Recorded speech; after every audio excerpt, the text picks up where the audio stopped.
Amen. Alléluia. Seigneur, je te remercie pour ta parole. Alléluia. Je voudrais vous rappeler la parole que nous avons reçue le 1er janvier. Vous vous souvenez? Ésaïe 12. Alléluia. Vous puiserez de l'eau avec joie aux sources du salut. C'est une promesse que Dieu nous fait. Nous puiserons de l'eau avec joie où? Aux sources du salut. Ça veut dire nous porterons le salut. On ne peut pas dire qu'on le porte aujourd'hui, mais on a besoin, on a une promesse qui nous dit vous allez porter du fruit et vous allez vraiment puiser de l'eau, pas n'importe où, aux sources du salut. Le salut, nous sommes sauvés, nous sommes enfants de Dieu. Mais le salut, c'est pour le monde autour de nous. Alléluia. Vous puiserez avec joie aux sources du salut. Et ce que j'aime, c'est que vous direz en ce jour-là, Seigneur, ce jour-là arrive, Seigneur. Vous direz en ce jour-là, louez l'Éternel, invoquez son nom. Publiez ses œuvres parmi les peuples, rappelez la grandeur de son nom. Nous dirons cela, mes amis, à ceux qui nous entourent, à nos familles, à ceux qui ne sont pas encore en Christ. Oh, ce matin, j'ai un message. Je prie que Dieu m'aide à bien le délivrer, non pas que ce soit une parole qui nous passe au-dessus de la tête, mais une parole qui va nous changer, qui va nous mettre un défi, qui va vraiment nous booster. Alléluia. Vraiment.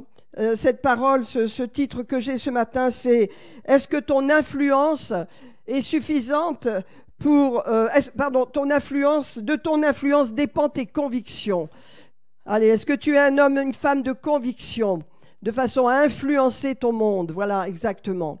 Est-ce que tu es un homme, une femme de conviction? Et que Dieu nous aide à comprendre ce que Dieu veut nous dire. Parce qu'on ne peut pas vivre un christianisme endormi. Il est le temps de nous lever, de nous réveiller et de faire face à de nouveaux défis. La vie chrétienne est faite de défis. Et lorsqu'on est assis à côté du défi que Dieu nous propose, eh bien, le Seigneur va nous placer dans des situations de façon à ce qu'on se lève. Parce que le Seigneur n'abandonne jamais ses enfants. Même s'ils sont endormis, même s'ils sont tièdes, il va s'en occuper, les réveiller, les ranimer et nous placer devant des situations de défi. Alléluia. Amen, amen. Alléluia. Que Dieu soit béni. Père, merci pour ta parole. Merci Seigneur de toucher nos cœurs et de nous réveiller ce matin encore avec vraiment une mise en pratique dans nos vies personnelles, Seigneur, de ce que tu es, de ce que tu fais en nous et au travers de nous et parmi nous, Seigneur. Nous t'en bénissons. Amen, amen. Mes amis, le Seigneur a dit, vous êtes le sel de la terre. Et si le sel perd sa saveur, avec quoi la lui rendra-t-on? Et méditons cela. Quel est mon sel? Où est mon sel? Vous savez, le sel est attaché aux convictions que nous avons. Est-ce que nous avons des convictions? Est-ce que nous sommes des hommes et des femmes de conviction? Ça veut dire, est-ce que vous êtes convaincus de ce que vous êtes et de votre position dans ce monde? Est-ce que nous sommes convaincus? Voilà, les convictions, c'est très, très important. Le Seigneur, l'apôtre Paul a dit, tout ce qui n'est pas le fruit d'une conviction est péché. Et vous voyez, on ne peut pas être assis un bord dans le monde, un bord à l'église, dire oui, c'est bien l'église, puis ensuite je suis comme le monde. Soyons des hommes et des femmes de conviction. Dieu veut nous aider à faire face à de nouveaux défis, à de nouveaux challenges. Alléluia. Mais il veut que nous comprenions comment ça marche, les convictions. Amen. Pour commencer, j'aimerais qu'on prenne un texte, parce que j'aime bien toujours établir ce que je dis sur la parole de Dieu. Donc, un texte dans Hébreux, chapitre 5. Je pense que c'est ça, voilà. Est-ce que nous sommes des maîtres? Est-ce que nous sommes des enfants? Dieu dit non, vous êtes des maîtres. Mais voilà comment on peut être des maîtres. Alors c'est le verset 12. Merci Seigneur. Seigneur, bénis cette parole, ta parole est bénie. Bénis-nous Seigneur, bénis ceux qui nous suivent ce matin avec YouTube. Bénis ton peuple Seigneur et qu'un nouveau défi, un nouveau challenge se dresse devant nous et que nous y fassions face Seigneur. Alléluia, avec toute l'énergie que tu nous donnes par ton esprit. Non pas avec notre force, mais avec la tienne, Seigneur. Amen. Alléluia. Lisons ce passage de Hébreux 5 à partir du verset 12. Vous, en effet, qui depuis longtemps devriez être des maîtres. Alléluia. Je vous dirai quelques mots ensuite.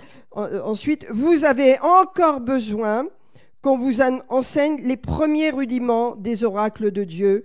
Vous en êtes venus à avoir besoin du lait et non d'une nourriture solide.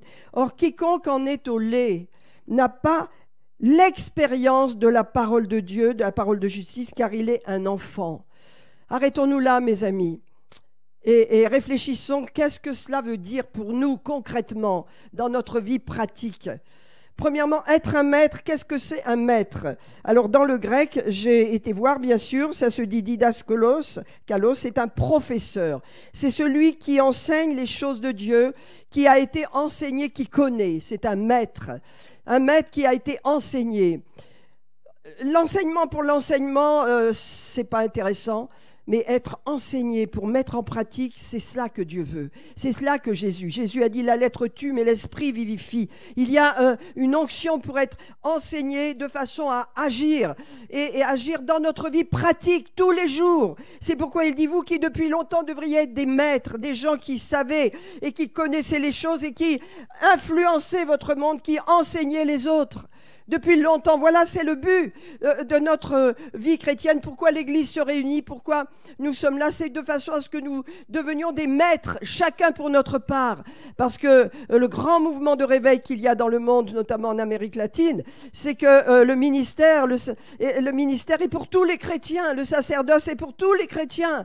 Ça n'est pas réservé aux pasteurs, à ceux qui sont sur l'estrade. Il en faut, bien sûr, mais tous les chrétiens sont appelés au ministère. Et c'est pourquoi nous devons comprendre, nous sommes appelés à être des maîtres. Pourquoi nous changeons le monde? Les maîtres changent le monde. Ils sont convaincus, ils ont des convictions, ils ont reçu l'enseignement, ils ont des convictions. Et les gens convaincus, eh bien, influencent les autres. Et nous, chrétiens, nous sommes trop fades souvent. Nous n'influençons pas, nous n'osons pas dire ce qui se passe en France. Les gens qui écoutent constamment BFM TV et les autres sont complètement endormis, ne seraient pas capables de discerner Satan s'il leur offrait, tiens, vote pour celui-là, là, vote, voilà ton vote. Et ils ne discerneraient pas que c'est Satan qui leur donne, parce que tout le monde est endormi avec les médias et avec tout ce qui se passe autour de nous. Il nous faut avoir des convictions intérieures, comprendre où on va, ce que Dieu veut. Alléluia. Et ne pas avoir peur. Alléluia. Tout ce qui n'est pas le fruit d'une conviction est péché. Et donc, regardez, vous en effet qui depuis longtemps devriez être des maîtres, des hommes et des femmes capables d'enseigner, capables d'influencer, des hommes et des femmes de conviction. Il dit, vous en êtes revenus, vous avez encore besoin, voilà, qu'on vous enseigne les premiers rudiments des oracles de Dieu. Vous en êtes venus avoir besoin du lait, donc le lait c'est pour les bébés, et non d'une nourriture solide. Le lait, eh bien, c'est pour les gens qui n'ont pas d'expérience. Ça veut dire qu'ils n'expérimentent pas la parole de Dieu. Vous voyez, quand nous faisons face à des défis, ce n'est pas le moment d'avoir peur de courir chez les uns, chez les autres, d'aller à droite, à gauche. C'est le moment de dire, qu'est-ce que dit la parole? Je vais la mettre en pratique et je vais croire ce que Dieu dit. Et je vais changer cette circonstance. Je vais attaquer Satan. Je vais m'opposer au démon qui est derrière les problèmes. Je veux le lier, le chasser. Je vais prendre la victoire. Je vais expérimenter ma vie chrétienne. C'est une expérience. Si on ne l'expérimente pas, il ne se passe rien. Amen. Alors donc, le lait, c'est pour les personnes qui n'ont pas d'expérience, qui sont inexpérimentées par rapport à la parole. Voilà, ce sont des enfants. Comme des petits-enfants, ils sont au lait. Un petit enfant, vous savez, vous les connaissez, ils ont besoin du lait, mais ils ne peuvent pas grandir. Donc, et la parole de Dieu nous dit que on va continuer de lire. Regardez le verset suivant. Or, quiconque en est au lait n'a pas l'expérience de la parole de justice, car il est un enfant. Mais la nourriture solide est pour les hommes faits. Pour les hommes et les femmes, bien sûr, qui sont matures. Pour les hommes et les femmes qui discernent, qui savent. Pourquoi? Parce qu'ils ont été enseignés et parce qu'ils sont des hommes et des femmes de conviction. Ils savent reconnaître les ténèbres, ils savent reconnaître ce qui se passe dans le monde. Ils ne sont pas endormis devant tout ce qui se dit d'officiel. Ils ont une pensée personnelle. Amen. Regardez, des hommes faits, j'ai noté en grec que cela veut dire exactement des hommes qui sont accomplis, parfaits. Quand je dis des hommes, des humains, les hommes et les femmes bien sûr, des hommes faits, téléios, ça se dit, accomplis, parfaits, à qui rien ne manque.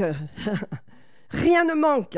Des hommes intelligents, spirituellement, équipés, n'est-ce pas? C'est ce que Dieu veut pour ce temps. Ça va être un temps de grande séduction. Il va y avoir des souffrances, il y en a déjà.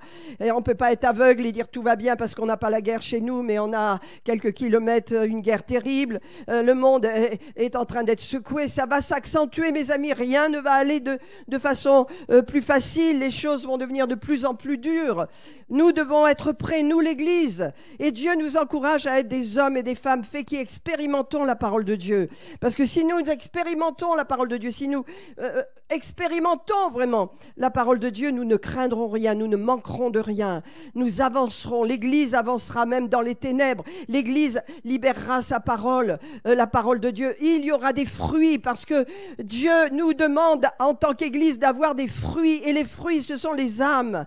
Et on ne peut pas être satisfait de ce qui se passe autour de nous. On veut voir les âmes venir à Christ. On veut voir les groupes de maisons se développer. On veut voir les leaders se lever.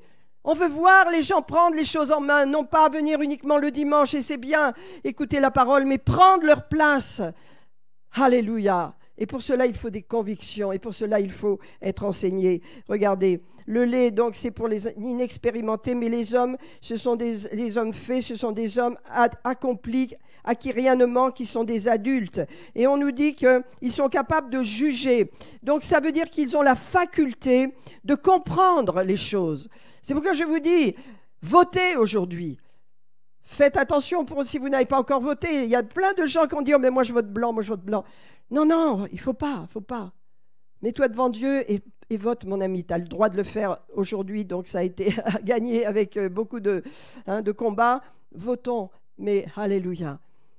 Nous avons besoin de comprendre qu'un homme fait, il a du jugement, il a du discernement. Regardez, la faculté, le jugement, un homme capable de juger, c'est-à-dire la faculté de comprendre, la faculté de juger des choses autour de lui. Vous voyez, nous sommes dans une situation comme cela. Si du matin au soir vous écoutez BFM TV, votre jugement sera altéré. Je vous le dis, il y a des chaînes qui vous obligent, qui vous disent voilà comment vous devez voter, voilà comment vous devez penser, voilà, etc. Et qui sont vendus. On doit avoir notre propre jugement et pour ça, il faut aller chercher et gratter un peu plus loin. Mais je suis sûr que vous le faites.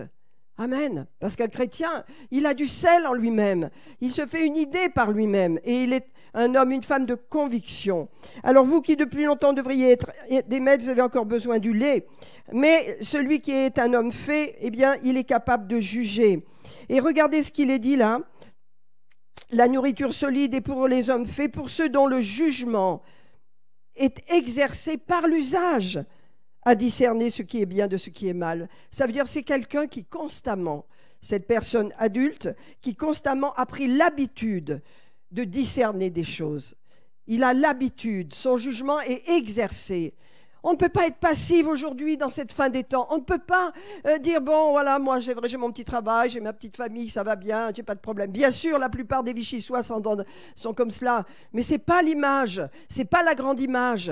Regardons la grande image, regardons où va le monde, regardons où vont les jeunes, regardons ce qui se passe. On est une petite ville, ça ne reflète pas le problème. Dans les grandes villes, ce qui se passe avec la prostitution, avec la drogue, avec un gouvernement qui veut enlever les genres, qui veut honorer le mariage homosexuel entre hommes et hommes, femmes et femmes, qui veut que les gens avortent, etc. On est dans un monde de perdition et de perversion. Il faut le dire. Les scandales sont cachés. Il y a des autorités qui sont du matin au soir à sniffer de la coke et qui nous donnent en plus des conseils. On est dans un monde perdu, mes amis. Alors, est-ce qu'on va se réveiller ? On a une mission de nous réveiller et d'être des hommes et des femmes de conviction. Parce que celui dont le jugement est exercé, c'est quelqu'un qui a l'habitude de discerner, l'habitude de comprendre ce qui se passe autour de lui et de juger. Et à cause de cela, il a une autre attitude. Vous voyez, ça ne veut pas dire que voilà, ça ne concerne pas les gens, ça concerne votre pensée à vous. Quand vous pensez différemment, parce que vous êtes chrétien, qu'est-ce qui se passe? Vous agissez différemment. Amen. Alors, je vais vous dire avant d'aller un peu plus loin que nous avons besoin d'être arrosés. Parce que nous sommes Et nous avons besoin d'être dans une contre-culture. La contre-culture, eh bien, c'est être en opposition à la culture dans laquelle nous vivons aujourd'hui. Nous sommes dans une culture qui honore ce que Dieu déshonore, rejette. Nous sommes dans une culture qui endort tout le monde avec le bien-être, avec, voilà, on veut que l'État nous donne et nous donne et nous donne. On est endormis. Mais nous, chrétiens, Dieu nous dit, ouvre-toi parce que tu as besoin de comprendre dans le monde dans lequel tu es, parce que le christianisme, c'est une contre-culture. Toujours le christianisme, c'est aller contre ce qui se passait, n'est-ce pas ? Et on a besoin de le discerner. Et ça va venir par la parole de Dieu, mes amis. Ça ne vient pas parce que je veux me révolter, me rebeller. Non, non, la parole de Dieu nous donne ce discernement. La parole de Dieu nous fait marcher à contre-courant. Quand un chrétien est né de nouveau, il entre dans son identité de chrétien. Qu'est-ce qu'il fait ? Bien sûr que ça ne vient pas du jour au lendemain, il abandonne son péché, il commence à aimer l'Église, à s'attacher à l'Église, il va dans un groupe de maison, il se fait baptiser, il reçoit la parole de Dieu, il vit dans on peut dire des principes différents de ce qu'il avait avant. Il y a un changement qui s'opère parce qu'il va dans l'église locale, parce qu'il est dans un groupe de maison, des frères et sœurs, des leaders l'entourent, et qu'est-ce qu'il fait ? Il grandit dans le Seigneur, et automatiquement, il va changer son monde, il va influencer son monde, n'est-ce pas ?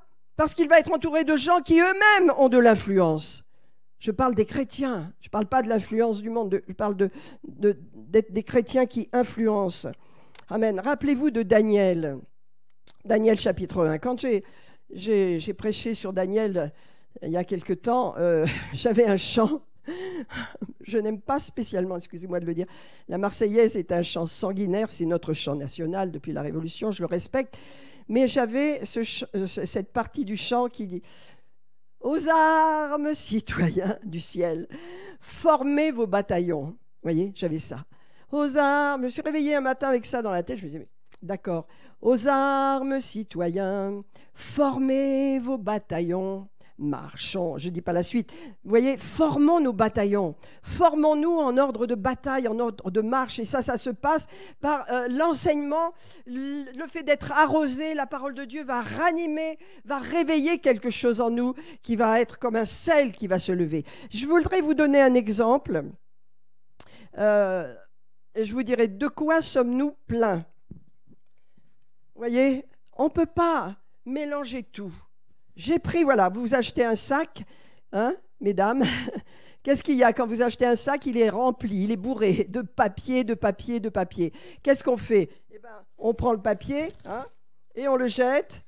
On jette les papiers, on jette les papiers, on jette les papiers, on débarrasse le sac. Voilà, pour le remplir à nouveau. J'ai eu cette image ce matin quand je pensais à mon ménage. On ne peut pas mélanger. Je ne peux pas garder le papier dans mon sac et vouloir mettre toutes mes affaires, mon maquillage, mon porte-monnaie, mes papiers, etc. Ce n'est pas possible. Il faut changer. Il faut enlever ce qu'il y a dedans pour mettre du neuf. Eh bien, voyez, c'est ça que l'enseignement va faire. C'est ça que le fait d'être arrosé va bâtir en nous. N'est-ce pas ? Le fait d'être arrosé, je ne dis pas de l'enseignement pour l'enseignement qui produit de l'orgueil et qui fait que les gens restent assis sans bouger. Non, l'enseignement qui produit la vie. N'est-ce pas ? Les paroles de Jésus sont esprit et vie. Un enseignement qui est ciblé de façon à ce qu'on se lève et qu'on aille vers le monde et qu'on soit des gens avec du sel. Le sel, il n'est pas fait pour les chrétiens de l'Église. Les chrétiens, ils sont déjà salés. Le sel, il est fait pour que vous le libériez pour les gens du dehors. Moi aussi, nous avons besoin que notre sel soit libéré. Pour cela, il faut être rempli. Il faut que Dieu nous remplisse. Regardez un passage dans 1 Corinthiens 3.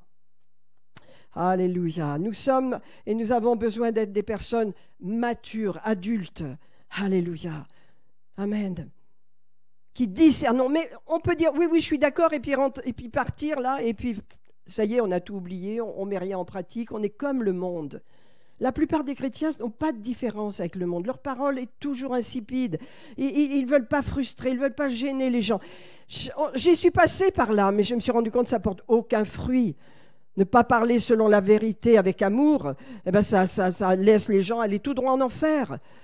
Il faut changer, mes amis. Il faut que dans votre cœur, à partir de maintenant, Dieu nous donne une conviction que nous avons du sel et que ce sel, il est fait pour être libéré par nos paroles de conviction, pour influencer le monde. Influencer. Amen. Regardez 1 Corinthiens 3. Alléluia. On va laisser tout ça, ça ne fait rien, ne vous dérangez pas. 1 Corinthiens 3. Verset 6. Alors, vous savez, les gens de Corinthe, ils sont idolâtres, ils ne sont pas matures. Ils sont des bébés. Hein. Alors, ils se prennent des maîtres. Ouh, un tel est venu enseigner, c'est Apollos. Alors, moi, je suis d'Apollos. Ah, moi, je suis de Paul. Moi, je suis de celui-là. Moi, je suis de Jésus. Ils ont un esprit de parti. C'est vrai que la politique vous donne un esprit de parti. Il faut s'en libérer de façon à ce qu'on dise Seigneur, on a prié, on a fait notre part, après on bénit quoi qu'il se passe, on marche, on avance et on bénit et on prie. Amen. Parce que l'esprit de parti va vous frustrer, va vous mettre en colère, c'est la chair. Et dans cette église, c'était l'esprit de parti, ils étaient les uns contre les autres. Et l'apôtre Paul va leur dire une chose formidable. Regardez à partir du verset 6, il dit...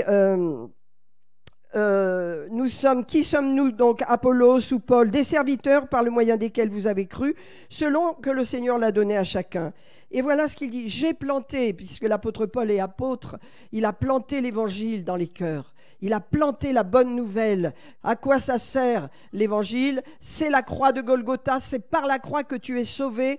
Et le salut, eh bien, il vient par le fait de recevoir et d'accepter le cadeau de Dieu. Jésus est mort pour toi, il a planté cette parole dans les cœurs. Ensuite, Apollos est venu et il a arrosé. Et cet arrosement, c'est quoi? C'est le fait d'être enseigné de façon à porter du fruit. Parce qu'on voit très bien que l'Église, partout où elle va, dans les premiers siècles, elle portait du fruit. Ils allaient évangéliser, il y avait la persécution, ils sortaient, il y avait des oppositions, ils partaient, ils bougeaient. C'était un peuple en action, ils étaient arrosés. Et la parole de Dieu, quand elle est enseignée d'une certaine façon, pas pour nous éteindre, pas pour nous donner de la connaissance, éternellement connaissance et qui ne sert à rien, mais une parole qui arrose notre vie et qui nous motive à aller de l'avant, qui nous crée des défis, qui nous montre qu'on a besoin d'aller de l'avant, de bouger et qui nous donne envie vraiment de changer notre monde, eh bien, Apollos, il a arrosé. Et ce qu'on nous dit, lorsqu'on est arrosé avec cette bonne parole, cette saine doctrine, alors c'est Dieu qui fait croître. Pour que Dieu fasse croître, mes amis, il faut que la semence de la parole de Dieu soit arrosée. Il faut que ce en quoi on croit, eh bien, nous puissions recevoir cette onction qui nous éclaire, qui nous apporte un éclairage. La parole de Dieu vient dans notre esprit, mais elle éclaire notre intelligence. Et quand notre intelligence est éclairée, alors nous agissons autrement. Nous comprenons le monde. Ce qu'on a dit tout à l'heure dans les Hébreux, c'est activé parce qu'on devient des hommes et des femmes matures. On comprend ce qui se passe dans le monde. On sait qu'on n'est pas isolé, on sait qu'on n'est pas endormi, nos yeux sont ouverts et qu'est-ce qu'on fait? Eh bien, on a une autre attitude, on sait qu'on a une pression, on veut que les gens soient sauvés, on veut que l'évangile passe, on veut qu'il y ait une multiplication au milieu de nous et dans le monde entier, dans toutes les églises. Amen. Et il y a beaucoup d'églises qui sont en pleine multiplication, mais nous ne renonçons pas. Croyons que ces choses arrivent aussi chez nous. Allez, nous avons la ville entière qui nous attend. Amen, amen. Alors, qu'est-ce qu'il dit là? Il dit, j'ai planté l'évangile dans vos cœurs. J'ai planté comme un sage architecte. Apollos a arrosé, mais c'est Dieu qui fait croître. Pour qu'il y ait croissance, il faut qu'il y ait la semence en nous. Il faut qu'on ait reçu la parole de Dieu. Il faut bien sûr qu'on soit sauvé et qu'on ait reçu la parole. Et quand on l'a reçue, cette parole, eh bien, le Seigneur va faire croître, va faire grandir. Or, vous savez que la croissance spirituelle, elle est progressive. On grandit progressivement. Mais on grandit. Le Seigneur ne veut pas qu'on stagne, il veut qu'on grandisse toujours. C'est un petit peu comme la croissance des enfants. La croissance spirituelle, c'est toujours tu es un petit, tu deviens un enfant, tu deviens un adolescent, tu deviens un adulte, mais tu ne t'arrêtes pas en chemin. Alléluia. Beaucoup s'arrêtent en chemin, mais le Seigneur les ramène parce que ce sont ses enfants et il veut qu'on grandisse. Amen. Et il dit, regardez, Apollos a a arrosé avec la parole de Dieu. Il n'a pas fait que l'Église stagne, s'endort. On a eu des périodes dans l'Église où on enseignait beaucoup, mais le résultat, eh bien, c'était qu'il y avait de la connaissance, mais il n'y avait pas de fruit. Lorsqu'il y a l'arrosement de la parole, lorsque la parole est bien arrosée, elle arrose nos cœurs, elle arrose notre intelligence, notre capacité à réfléchir. Le fruit, ce sont les âmes. Le fruit, mes amis, ce sont les âmes, les personnes qu'on conduit au Seigneur, dont on prend soin, alléluia, qui vont grandir avec vous, alléluia, qui vont à leur tour porter du fruit. Il faut que ça bouge cette année parce que nous irons avec joie, alléluia, puiser de l'eau aux sources du salut. Alléluia, et nous dirons en ce jour, alléluia, venez à Jésus, venez avec nous, Jésus est tellement merveilleux. Et regardez un petit peu plus loin. En sorte que celui qui plante et celui qui arrose ne sont rien, mais c'est Dieu qui fait croître. Celui qui plante et celui qui arrose sont égaux, mais chacun recevra pour son travail sa propre récompense, car nous sommes ouvriers avec Dieu. Vous êtes le champ de Dieu. Nous sommes un champ et Dieu travaille pour nous bâtir, n'est-ce pas, l'édifice de Dieu sur cette terre. Quelles que soient les élections, n'oublions pas, nous sommes en tant que corps de Christ. C'est pourquoi il nous faut une vision au-delà de notre petite église locale, tranquille et confortable. Il nous faut une vision du corps de Christ. Nous sommes inscrits dans le corps de Christ. Amen. Alléluia. Et c'est pourquoi si nous avons la grande vision, nous allons nous sentir motivés, n'est-ce pas, pour passer à l'action. Vous dites, si en Amérique du Sud ou ailleurs ou en Afrique, les gens passent à l'action, à nous aussi d'agir. Alléluia, amen. Mais pour ça, il faut des convictions, il faut des convictions. Regardez avec moi, on va d'abord commencer par David. Est-ce que je vous aide ce matin? Je ne veux pas vous donner des enseignements qui font la grosse tête. Je voudrais qu'on mette en pratique quelque chose, qu'on expérimente Dieu dans notre vie et qu'on lui dise, Seigneur, par ta grâce, je suis ce que je suis aujourd'hui, mais réveille-moi, ranime-moi, montre-moi les vieilles choses. La plupart du temps, on a gardé les vieilles choses avec nous et on met les nouvelles dedans, mais ça ne peut pas marcher. Il faut enlever tout ce qu'il y a dedans parce que Dieu dit « Oh, je vais mettre du nouveau chez toi ».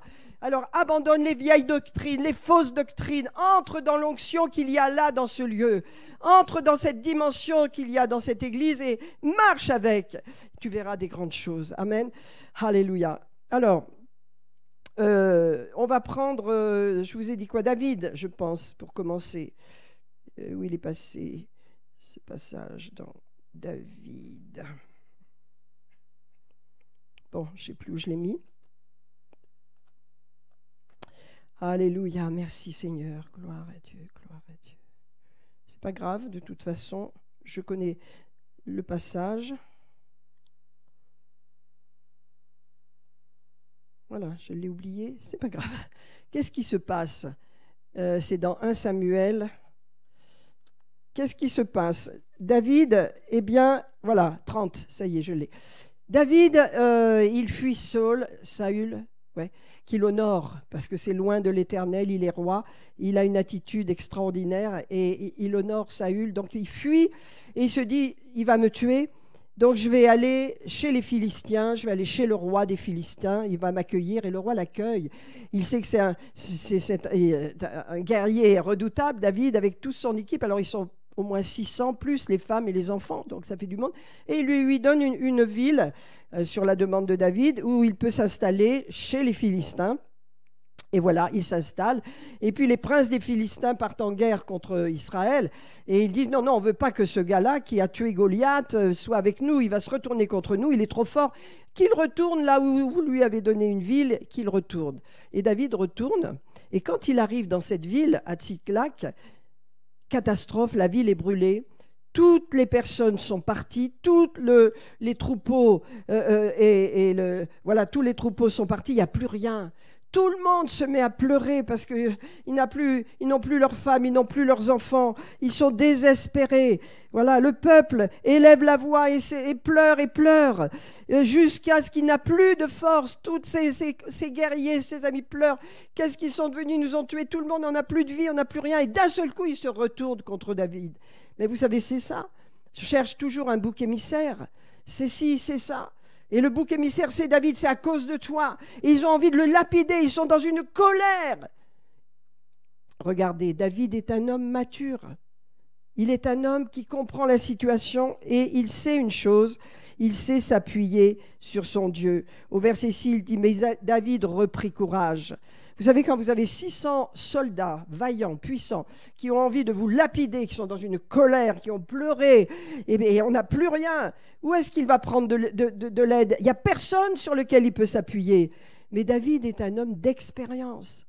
Et c'est ce que Dieu veut nous dire ce matin. C'est un homme qui a de l'expérience. David reprit courage en s'appuyant sur l'Éternel, son Dieu. Et ça, mes amis, alléluia, c'est quelque chose que Dieu veut qu'on apprenne. Reprendre courage dans les circonstances dans lesquelles on peut passer et s'appuyer sur l'Éternel, notre Dieu. Et vous savez ce qui s'est passé, bien sûr. Il a demandé à Dieu ce qu'il devait faire, Dieu lui a dit, et il a ramené tout le monde. Et il y a eu une grande victoire. Amen. Parce que David a su ce qu'il devait faire. Il ne s'est pas écrasé, lamenté, il n'a pas laissé ses soldats imaginer qu'il allait être vaincu. Non, il a repris sa position de leader et il s'est appuyé sur Dieu. Et ses soldats l'ont honoré et l'ont suivi. Mes amis, ça c'est démontrer l'évangile, c'est mettre en pratique les choses dans nos vies.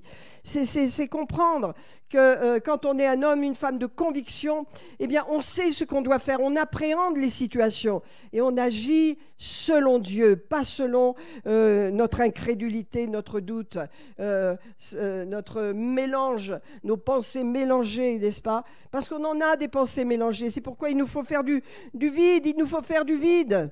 Il faut reconnaître, je crois dans ce que ma mère m'a raconté, je crois dans ce que ma famille m'a communiqué, je crois dans les traditions de mes pères. Est-ce que c'est les traditions de Dieu ou est-ce que c'est des traditions des ancêtres? Non, allez, laisse ça tomber parce que Dieu veut mettre du nouveau en toi, n'est-ce pas? Il veut mettre des choses neuves en toi.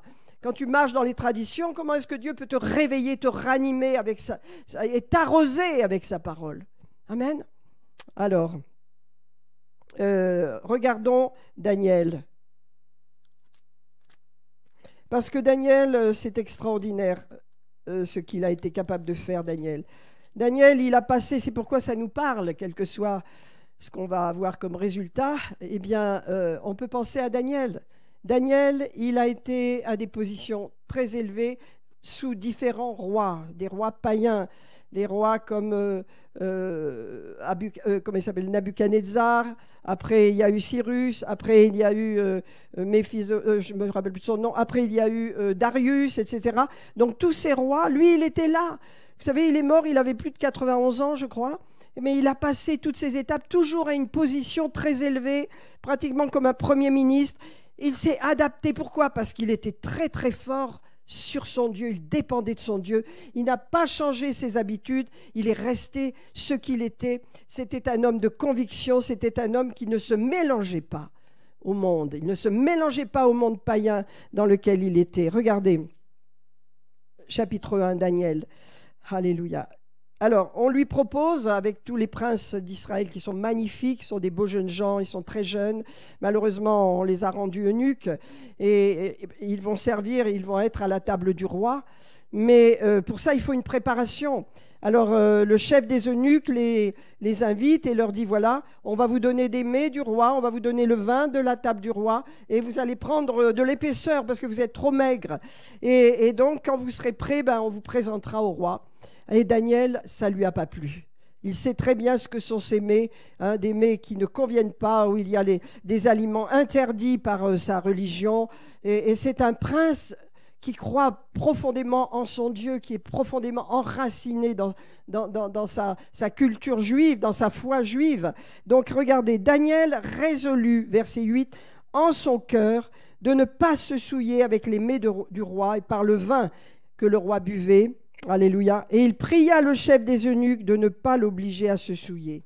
Et Dieu fit trouver grâce à Daniel, faveur et grâce devant le chef des eunuques. Voyez, ce que Dieu veut nous mettre dans notre cœur, mes amis, c'est une conviction.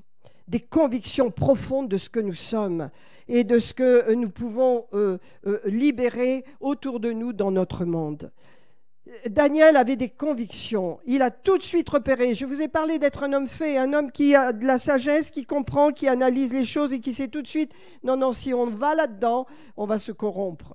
voilà, on va perdre notre identité. On ne veut pas. Alors il résolut, Seigneur, je fais devant toi cette résolution, je n'en mangerai pas, quel que soit le prix que ça me coûte. Et il va vers l'eunuque avec sagesse, avec intelligence, et il lui demande, il lui dit, voilà, s'il te plaît, je t'en prie, ne nous oblige pas à manger les mets du roi, parce que ça ne nous convient pas. Est-ce que nous pouvons trouver grâce auprès de toi? Mais nous, teste-nous, tu verras. Nous allons manger des légumes, nous allons manger des choses plus saines et différentes. Et au bout de 15 jours, tu regarderas si on a de l'embonpoint. Et sinon, bien sûr, on verra comment on fera. Mais tu vas observer comment on sera dans une quinzaine de jours. Voyez, Daniel était intelligent, il savait à qui il parlait. Et donc l'eunuque, regardez, il a dit OK. Vous savez que c'était sur sa tête qu'il a dit OK. Il risquait la mort parce que c'est le roi, il avait droit de mort sur tous ces sujets, sans même qu'il y ait un procès ni rien du tout. Donc il a pris des risques. Pourquoi? Parce que Dieu a fait trouver faveur. Daniel a eu la faveur de Dieu auprès de l'eunuque. Et mes amis, quand on a des résolutions qui sont en accord avec Dieu, on vit dans la faveur de Dieu. On vous l'aurez. Si vos résolutions ne sont pas celles de Dieu, si vous avez des fausses résolutions, et si vous êtes mélangé avec l'esprit de ce monde, eh bien vous n'avancerez pas.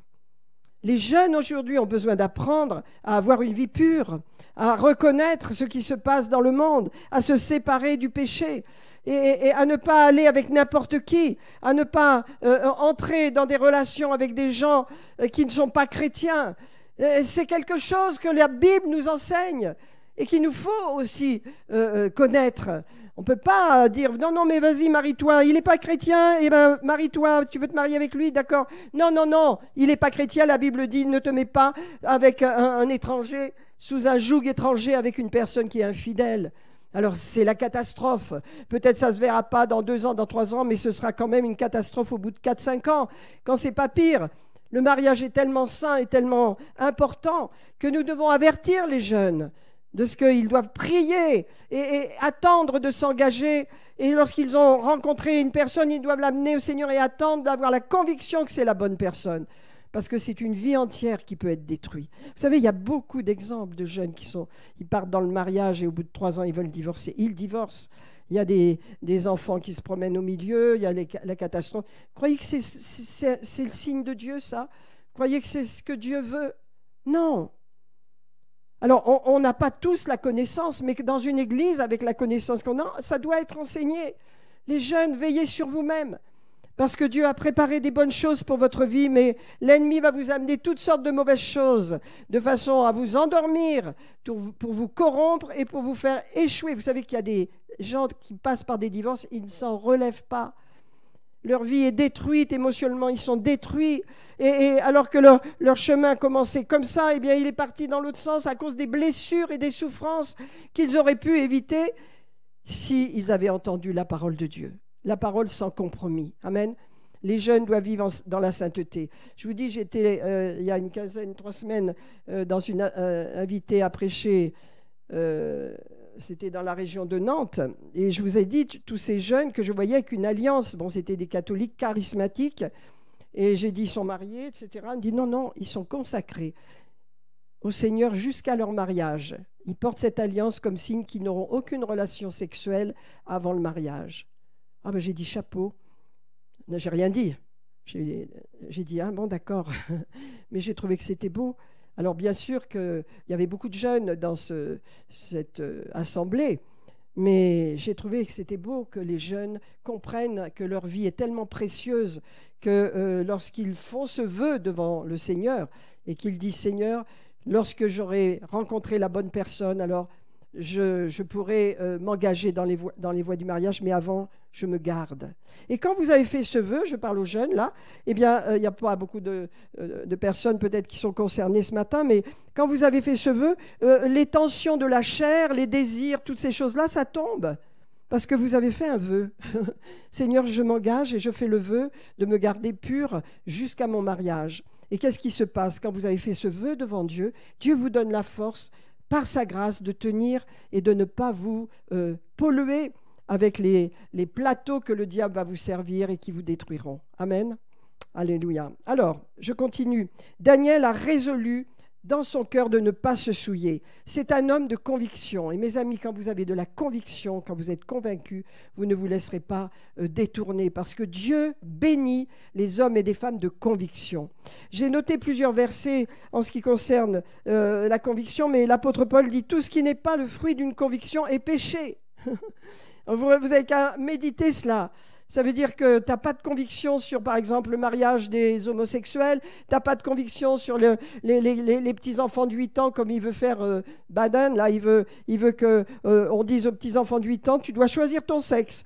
Tu dois savoir, tu veux être un garçon ou tu veux être une fille. À 8 ans, il va faire passer cette loi, celui-là, s'il ne vient pas des ténèbres, de grosses ténèbres. Il faut être éveillé. Vous regardez les infos un peu partout, vous verrez ce qui se passe. Et quand ça vient en Amérique, ça va venir chez nous aussi.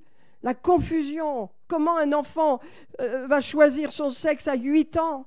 Et après, qu'est-ce qui va se passer? Il aura été opéré et ce sera épouvantable. Encore une vie brisée. C'est démoniaque, c'est satanique. Tellement de choses sataniques aujourd'hui sur les enfants. Amen, il faut nous réveiller.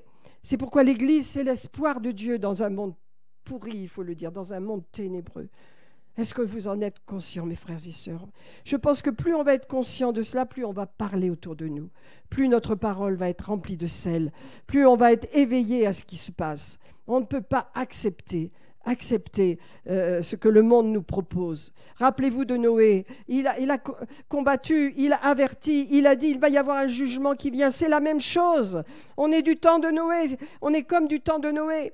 C'est les mêmes péchés, c'est les mêmes situations autour de nous. Il y a beaucoup de puissance, il y a beaucoup d'églises, Dieu merci, dans ce pays. Mais le péché, c'est le péché. Et Dieu dit, ouvre ta bouche, car les pécheurs, moi, je suis venu pour eux. Je suis venu pour sauver les pécheurs. Mais si on ne dit rien, si l'église est immobile, qu'est-ce qui se passe? Rien.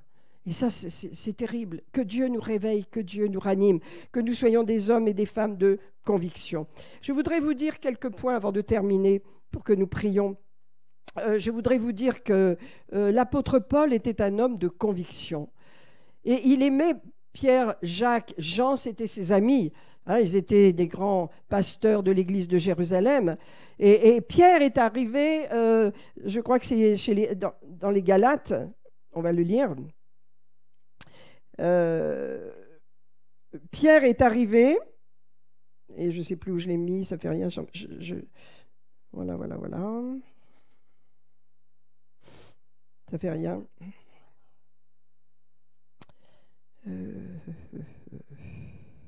Voilà. Galates chapitre 2.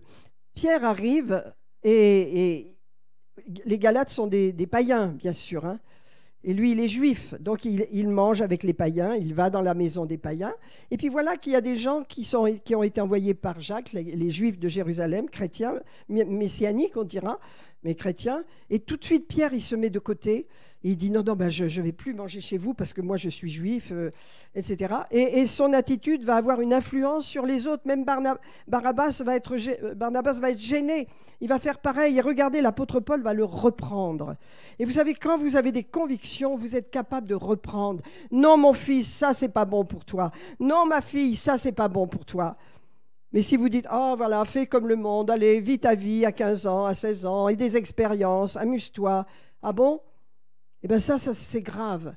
Si tu n'es pas un homme, une femme de conviction, alors tu appartiens vraiment au monde des ténèbres, parce que Jésus a dit ce qui n'est pas le fruit d'une conviction est péché. Les parents doivent avoir des convictions sur l'éducation de leurs enfants.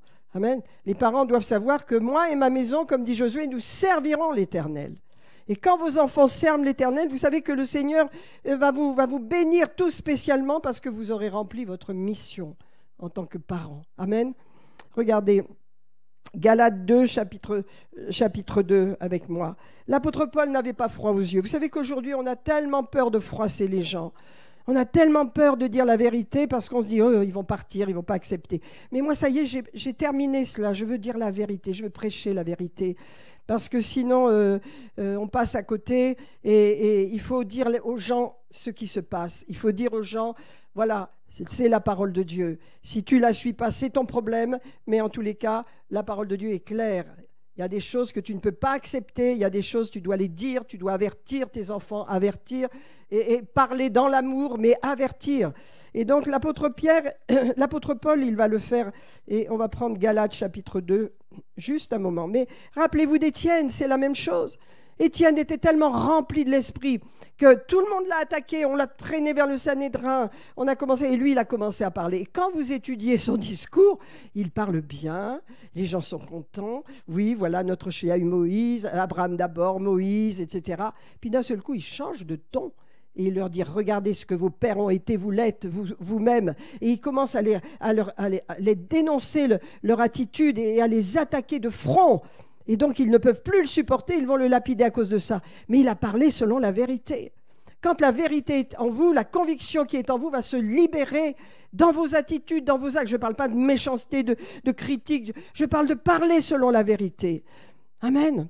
D'annoncer la vérité. Vous savez, si on ne m'avait pas annoncé la vérité, que Jésus sauve, Jésus guérit, Jésus revient, et Jésus sauve, Jésus guérit, Jésus libère, eh bien, cette vérité est venue dans mon cœur, mais la personne a dû parler pour que je reçoive.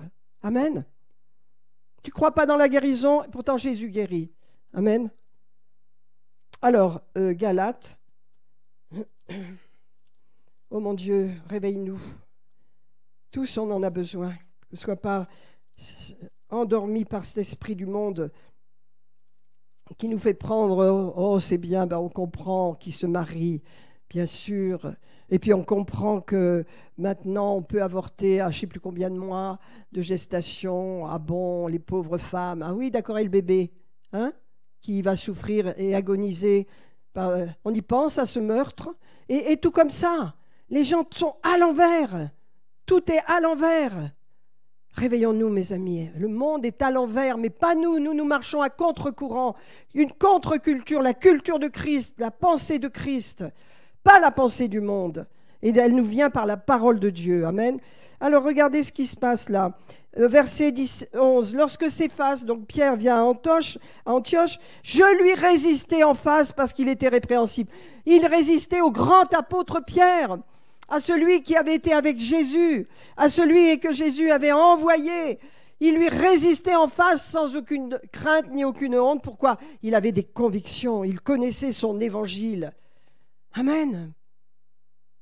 Qui c'est qui m'a dit dernièrement? Oh, il y a des mormons, je fréquente des mormons qui viennent chez moi. Ah oui. Ah, j'ai dit, attends, et tu sais pas ce que c'est que les mormons? Mais les mormons, c'est une secte pernicieuse, tu dois les foutre dehors. Les mormons, pas des chrétiens, non, non, non, non. Hein, la scientologie et tout ça, ce sont des sectes. Et les chrétiens, nous devons grandir, nous devons connaître, nous devons savoir. Les témoins de Jéhovah, ce sont des sectes. On n'a rien contre les gens, vous comprenez bien. Je n'irai jamais contre les gens, mais contre ce qu'ils représentent, oui. On dit non à ces gens-là. Ne rentrez pas chez moi, ne me parlez pas de vos âneries. J'appartiens à Christ, je suis chrétienne. Et vous savez qu'ils fuiront tout de suite. Alors, regardez. Lorsqu'il vient, il a été répréhensible. Alors il explique en effet, avant l'arrivée de tous ces Juifs et des personnes envoyées par Jacques, qui sont des Juifs de Jérusalem, eh bien Pierre, lui, mangeait avec les païens, il entrait dans les maisons, il passait du bon temps. Et puis quand il les a vus arriver, alors il s'est retiré. L'hypocrite total, vous voyez? Et donc il s'est tint à l'écart par crainte des circoncis. Et qu'est-ce qu'il a fait? Avec lui, les autres Juifs usèrent de dissimulation, en sorte que Barnabas même fut entraîné par leur hypocrisie. Vous voyez l'influence que nous pouvons avoir. Plus nous sommes responsables, un leader, un responsable a de l'influence. Son comportement va avoir de l'influence sur les gens. Donc Pierre est en train d'influencer de la mauvaise façon tous les Juifs qui sont venus à Galate, en Galatie, pour bénir l'église des païens, si vous voulez. Hein. Alors, Paul, il est là parce que lui, c'est le grand apôtre, c'est le plus grand apôtre qui soit. Lui, il ne s'est pas laissé démonter. Voyant qu'il ne marchait pas droit selon la vérité de l'évangile, c'est pourquoi être arrosé, c'est connaître la vérité de l'évangile. Tu ne seras pas sauvé par tes œuvres, tu ne seras pas sauvé par ta bonne éducation ou ta famille, tu es sauvé par le sang de Jésus, par la croix de Golgotha, par la foi en Christ et par grâce. Alléluia, c'est un don de Dieu. Amen. Alors regardez, voyant qu'il ne marchait pas droit selon la vérité de Dieu, je dis à ses faces, en présence de tous, parce que c'est ça, il a voulu reprendre, il a dit, je ne vais pas laisser ce cancer se développer au milieu de nous. J'ai établi la parole de Dieu en Galates, et voilà qu'il y a des faux docteurs qui sont arrivés, j'ai repris, maintenant il se passe ce problème, alors je te parle Pierre, devant tout le monde. Il faut le faire, il faut du courage, on n'aime pas faire ça, mais regardez, il leur dit, en présence de tous, il lui dit, si toi qui es juif, tu vis à la manière des païens et non à la manière des juifs, pourquoi forces-tu les païens à judaïser? C'est-à-dire qu'en se mettant de côté, en disant je n'entre pas dans la maison des païens, je ne mange pas la nourriture des païens, il voulait montrer qu'il devait revenir au judaïsme. Et Pierre le reprend, parce que c'est de l'hypocrisie. Voyez ?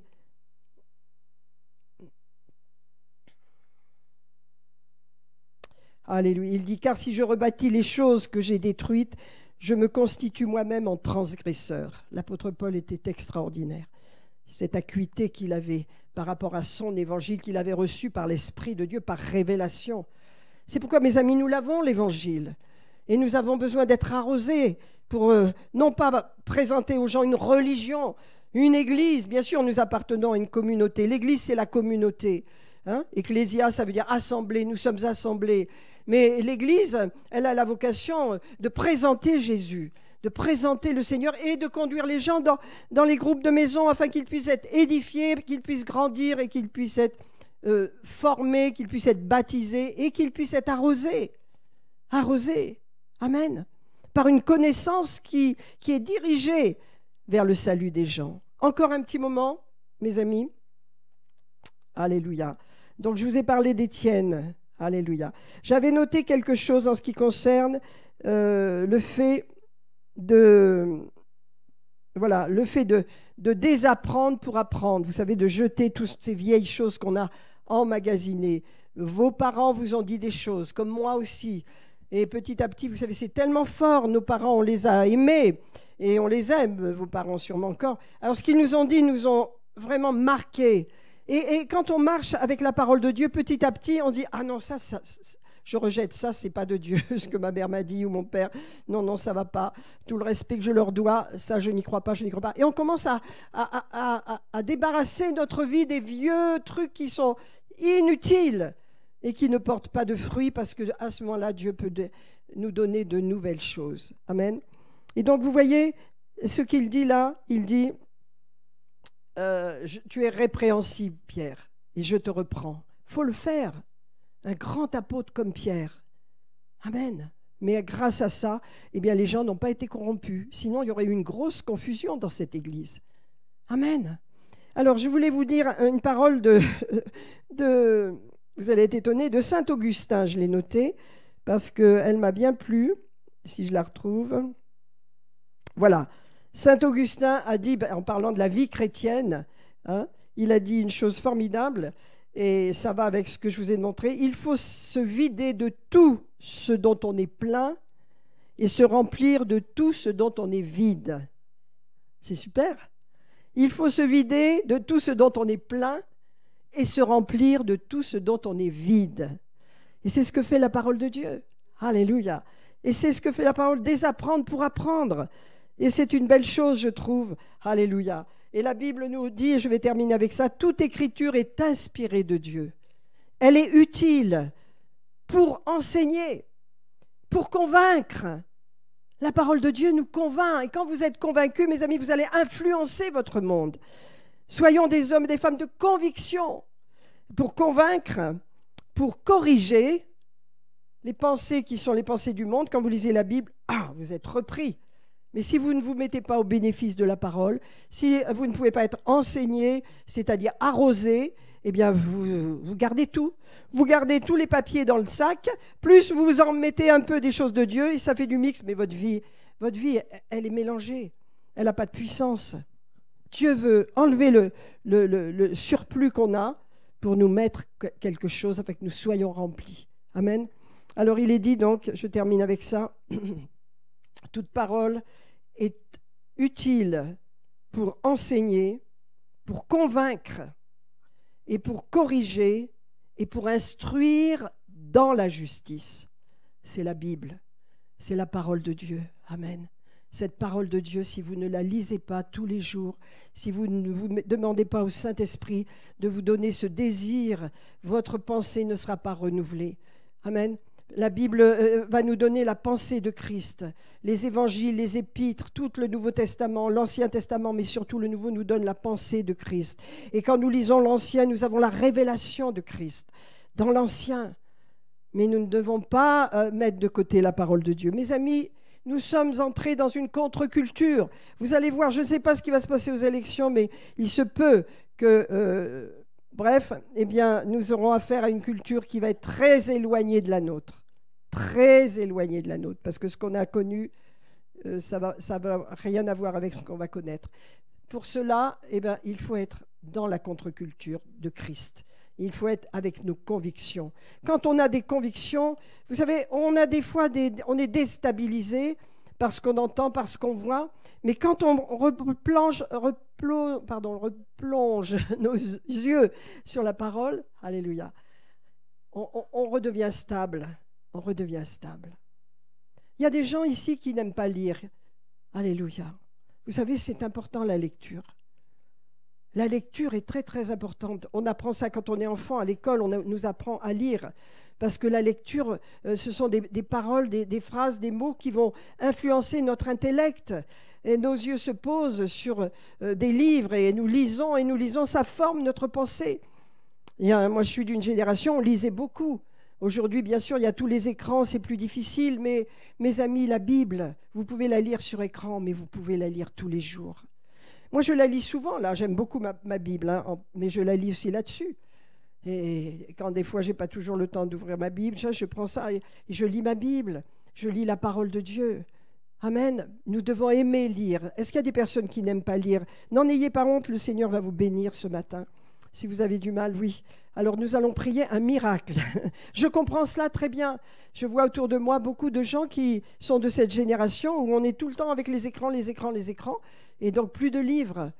Mais si au moins vous ne lisez pas des livres, lisez votre Bible et que Dieu, ce matin, fasse ce miracle. Seigneur, nous prions parce que nous avons besoin d'avoir notre pensée régénérée par ta parole, Seigneur. Et je prie pour mes frères et sœurs qui ont levé la main ce matin. Père, nous prions que tu fasses ce miracle de donner une soif de lecture de la Bible, un désir de lire la Bible. Et Seigneur, je prie que par la foi, ils activent ce désir en ouvrant leur Bible et en commençant la lecture.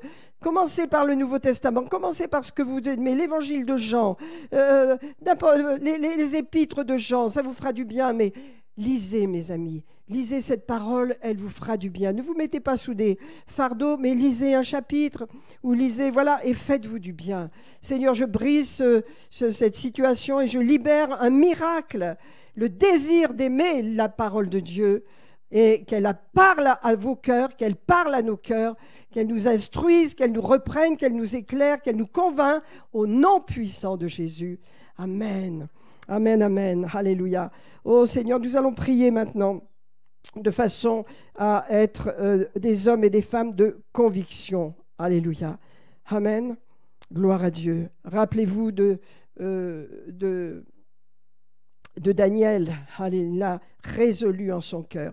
Moi, ce que je vous dis ce matin, simplement, je vous dis, le temps est court, le temps est dangereux. Jamais, moi j'ai de l'expérience parce que j'ai de l'âge. Donc je peux comprendre que ce que j'ai connu quand j'étais jeune chrétien, ce que j'ai connu en grandissant dans ma vie chrétienne n'avait rien à voir avec ce qui se passe aujourd'hui. Ce n'était pas la même société, ce n'était pas les mêmes dangers, ce n'était pas les mêmes séductions, la même oppression. Quand on pensait que des films porno pourraient être à la portée des enfants, on ne pouvait pas le croire. Et c'était écrit. Il y avait un livre de Wilkerson qui s'appelait La Vision. On lisait ça, on disait, oh là, alors là, on tombait des nues, mais c'est fait depuis longtemps. Il paraît que dans les écoles, hein, je vous dis, les enfants, au lieu d'écouter les cours, ils regardent sur leur petit téléphone portable, ils regardent les films porno, ils regardent des horreurs. Et ils ont des fois 10, 12 ans, même pas. On est dans un monde qui est complètement perverti et ça commence beaucoup par les enfants. Alléluia. Donc, qu'est-ce qu'il faut faire? Il faut qu'on se réveille et qu'on on prenne des convictions, non pas dans le monde, mais dans la parole de Dieu. La parole de Dieu, elle va nous reprendre, elle va nous convaincre, elle va nous corriger. Le mot corriger ne veut pas dire te taper dessus. Non, non, jamais Dieu fait ça. Elle va te corriger dans ta trajectoire. Ta trajectoire est partie à droite, à gauche. Dieu va te remettre dans le droit chemin. Parce qu'il t'aime. Dieu n'est pas... il ne te tapera jamais dessus. Le Seigneur, celui qui est froid, celui qui est tiède, il le prend dans ses bras, il le remet en position de le réchauffer. Il va te mettre à côté de quelqu'un qui est bouillant. Et celui qui est bouillant, eh ben, il va t'apporter sa chaleur et tu vas redevenir chaud et bouillant toi aussi. Dieu est un Dieu d'amour pour ses enfants. Que vous soyez froid ou que vous soyez bouillant, Dieu vous aime. Vous êtes ses enfants. Et je termine, mes amis. Nous allons prier. Que Dieu fasse de nous des hommes et des femmes de conviction, afin que nous comprenions. Alléluia. Vous savez, Tite, encore un passage que je vais vous dire, la parole est tellement riche. Qu'est-ce que nous enseigne la parole? La grâce de Dieu, c'est Tite, vous savez, dans le chapitre 2. Il dit, la grâce de Dieu, source de salut pour tous les hommes, a été manifestée. Elle nous enseigne, quoi? À renoncer à l'impiété et à la convoitise mondaine, et à vivre dans ce siècle présent selon la sagesse, la justice et la piété.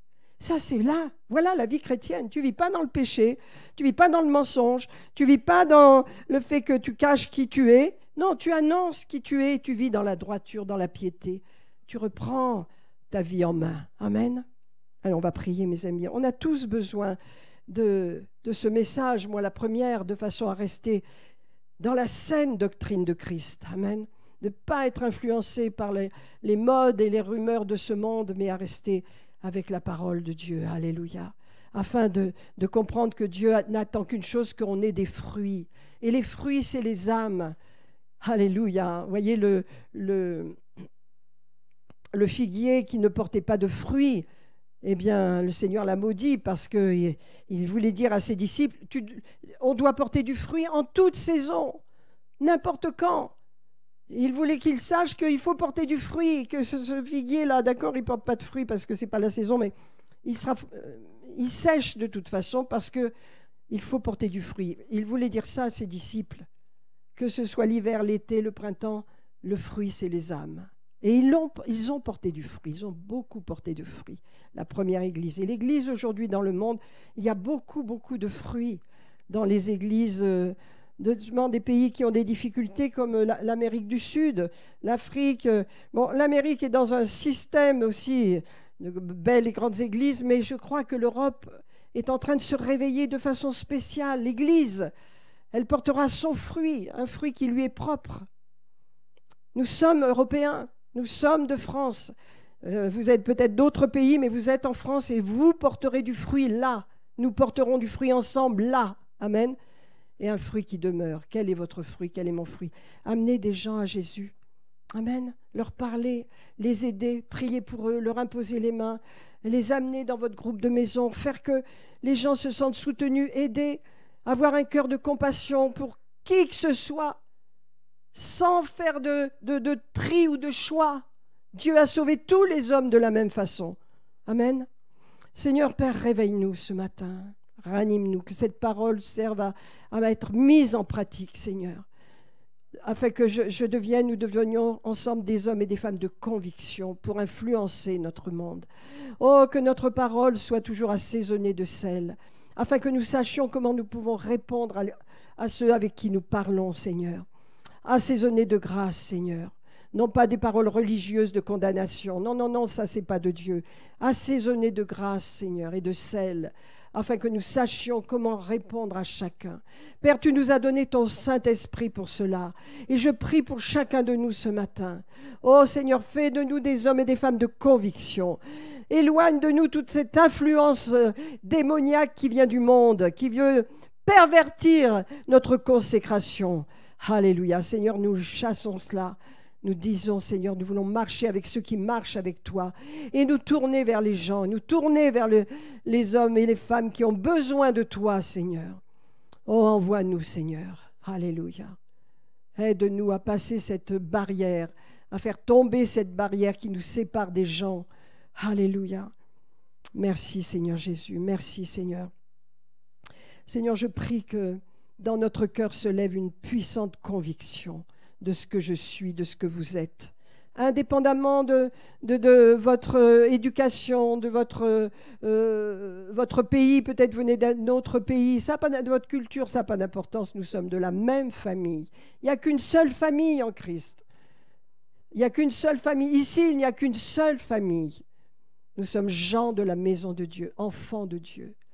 Alors on a besoin d'avoir une conviction, être à contre-courant de ce monde et libérer ce qu'on appelle cette contre-culture qui vient contre la culture du monde et qui annonce la vérité dans l'amour, qui annonce la vérité dans l'amour. Merci Seigneur. Seigneur, comme on a chanté tout à l'heure, Seigneur, plus de peur. Nous n'aurons plus de peur. Si vous avez peur des gens, je prie que cette peur soit brisée sur votre vie, Seigneur. Alléluia. Plus de peur des gens. Alléluia. Au nom de Jésus. Merci, Seigneur. Alléluia. Marchons dans l'amour et par amour pour notre Seigneur, le capitaine de l'armée qui est Jésus-Christ. Et il nous parle, il nous dit, c'est le temps de nous préparer en armée. L'armée de l'Éternel se lève. Alléluia. Amen. Elle devient forte. Elle est en train de s'équiper pour les temps à venir, pour ces temps proches, très proches. Alléluia. Afin de briller. Merci Seigneur. Alléluia. Merci Seigneur. Parlez au Seigneur, mes amis. Dites-lui. Alléluia. Seigneur, je ne veux pas me mélanger dans mes pensées avec l'acceptation de tout ce que le monde propose. Je ne condamne pas les gens, je ne condamne pas.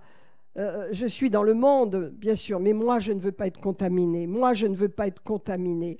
Je ne veux pas que mes enfants soient contaminés. Je ne veux pas que ma famille soit contaminée. C'est pourquoi je veux avoir une parole assaisonnée de sel et de grâce, afin que chacun puisse recevoir quelque chose de toi, Seigneur.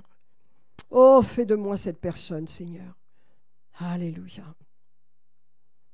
Ne craignez pas les gens, ne craignez pas les gens de votre famille. N'ayez pas peur. Combien de fois, après un repas avec des gens qu'on connaissait plus ou moins, on n'avait pas pu parler de Dieu. Avant de se séparer, j'ai foncé, j'ai dit, écoutez, je voudrais prier pour vous, etc. Et les gens ont accepté.